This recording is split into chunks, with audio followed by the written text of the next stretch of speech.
ತರಕಾರಿ ಕೂಡ ವಿಷವಾಗ್ತಿದೆ ಎನ್ನುವ ಸ್ಫೋಟಕ ವರದಿ ಹೊರಬಿದ್ದಿದ್ದು ಜನರನ್ನ ಬೆಚ್ಚಿ ಬೀಳಿಸಿದೆ. ತರಕಾರಿ ಪ್ರಿಯರು ಎಚ್ಚೆತ್ತುಕೊಳ್ಳುವ ಕಾಲ ಬಂದಿದೆ. ನಾವು ಮನೆಗೆ ತಂದು ಅಡಿಗೆ ಮಾಡೋ ತರಕಾರಿಗಳ ಹಿಂದೆ ವಿಷದ ಜಾಲವಿದೆ ಎನ್ನುವ ಆಘಾತಕಾರಿ ವಿಚಾರ ಬಯಲಾಗಿದೆ. ಏನಿದು ಪಾಯ್ಸನ್ ವೆಜಿಟೇಬಲ್ಸ್ ಅಂತೀರಾ? ಒಮ್ಮೆ ಕೇಳೋಣ ಬನ್ನಿ. ಹೊರಗಿನ ತಿಂಡಿ ತಿನಿಸು ಅಷ್ಟೇ ಅಲ್ಲ, ನಾವು ಮನೆಗೆ ತಂದು ಅಡಿಗೆ ಮಾಡಿ ತಿನ್ನೋ ತರಕಾರಿಗಳು ಕೂಡ ಇದೀಗ ವಿಷಪೂರಿತವಾಗಿದೆಯಂತೆ. ಸೆಂಟ್ರಲ್ ಪೊಲ್ಯೂಷನ್ ಬೋರ್ಡ್ ನಡೆಸಿದ ಪರೀಕ್ಷೆಯಲ್ಲಿ ಈ ಶಾಕಿಂಗ್ ವಿಚಾರ ಬಯಲಾಗಿದೆ.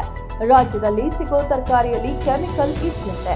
ರಾಜ್ಯದ 3 ಕಡೆಗಳಲ್ಲಿ ಸಿಗುವ ತರಕಾರಿಯಲ್ಲಿ ಕೆಮಿಕಲ್ ಅಂಶ ಪತ್ತೆಯಾಗಿದ್ದು, ನಾವು ತಿನ್ನುವ ತರಕಾರಿಯಲ್ಲಿ ಸೀಸ ಮತ್ತು ನಿಷೇಧಿತ ಕೀಟನಾಶಕ ಅಂಶ ಪತ್ತೆಯಾಗಿದೆ ಎಂದು ವರದಿಯಾಗಿದೆ.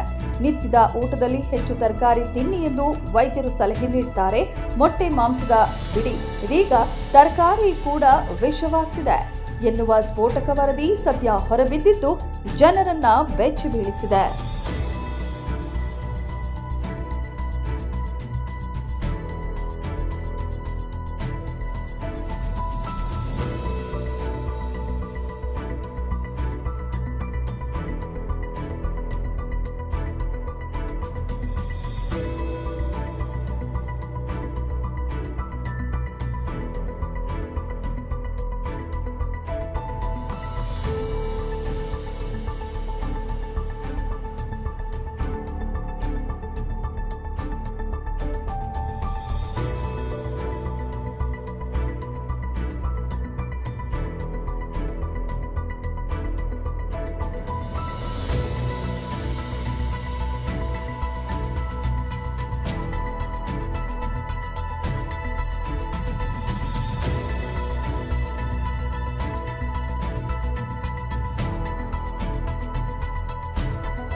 ಮೆಂಡು ನ್ಯೂಸ್ ನೆಟ್ವರ್ಕ್, ಸತ್ಯದ ಕನ್ನಡಿ.